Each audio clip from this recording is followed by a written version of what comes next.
هو مين اللي اخترع الكنافة؟ وليه اتسمت كنافة أصلا؟ طبعا دي حاجة اخترعها جدودنا القدماء المصريين، وكان اسمها كنف اتنو. كنف يعني كعك، اتنو يعني الرماد. والكنافة دي ليها حكايتين.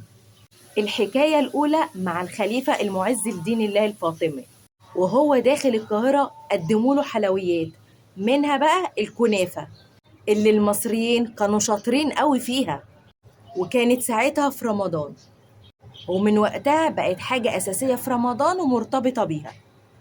الحكاية التانية مع معاوية بن أبي سفيان، والمعروف عنه إن هو كان بيحب الأكل جدا، والصيام كان بيبقى صعب قوي عليه، فبعت يجيب الطبيب بتاعه ويسأله إيه الحل وإزاي أقدر على الصيام.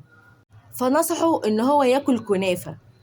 كل كنافة على قد ما تقدر، لأن سعراتها الحرارية عالية قوي، فهتسد معاه. وكل سنة وانتوا طيبين.